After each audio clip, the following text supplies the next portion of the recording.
Assalamualaikum. Saya Fadil Dani. Inilah biodata saya.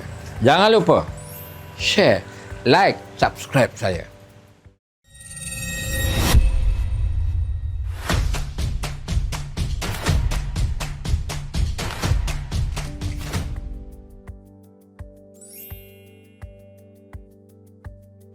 Nama saya penuhnya Muhammad Fadil bin Muhammad Dani.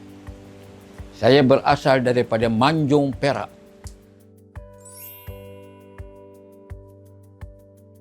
Tarikh lahir saya 27 hari bulan 2 1961. Maknanya hari ini genap umur saya 65 tahun dan 40 tahun dalam bidang industri filem dan drama.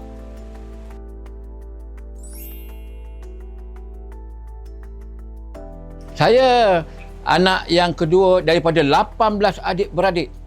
Ramai tu.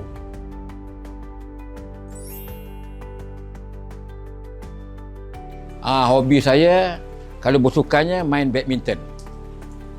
Sampai sekarang ni umur saya 65 tahun masih lagi bermain badminton.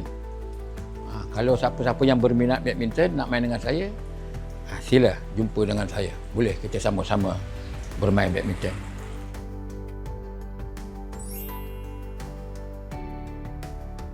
Makanan kegemaran saya ialah orang Perak dia suka makan gulai. Gulai sembilang, asam pedas, masak lemak cili api, nasi daging utara.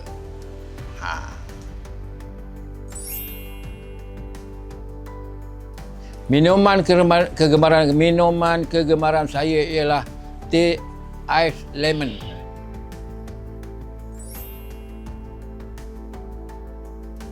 Warna kesukaan saya adalah warna hitam.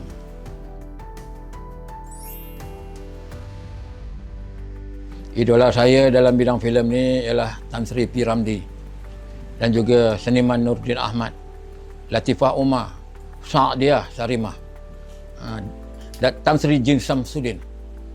Itulah idola saya. Yang mana saya amat minat dengan mereka ini, sehingga mendorong saya menjadi seorang pelakon sehingga ke hari ini.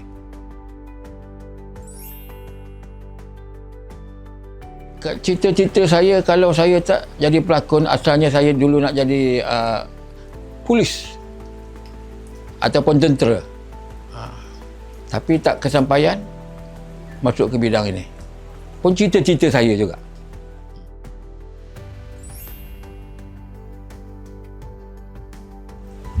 Fobia ni saya takut anak tikus. Anak tikus yang kecil merah tu kan. Saya memang takut. Geli. Bukan takut geli. Ular pun takut juga geli kan. Takut ular. Itu je lah.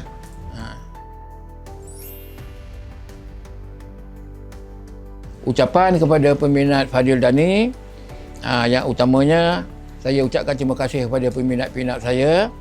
Selalulah tonton saya di setiap channel yang ada di Malaysia ni. Ada saya. Boleh tengok. Macam gini. Saya mengucapkan kepada Dato' A. Aida Production, Dato' A. Aida, saya berterima kasih banyak kepada dia. Dia terlalu banyaklah dalam memberi peluang kepada saya untuk berlakon dalam drama dia. Ya, baik telemovie, baik episod, baik super tele. Ada aja watak yang dibagikan kepada saya. Saya ucapkan terima kasih banyak kepada Dato' Aida. Mudah-mudahan Dato' Aida sihat dan syarikatnya berkembang maju. Dapatlah orang-orang yang macam kami, macam saya, menumpang rezeki dan menumpang kasih. Terima kasih Dato' Aida.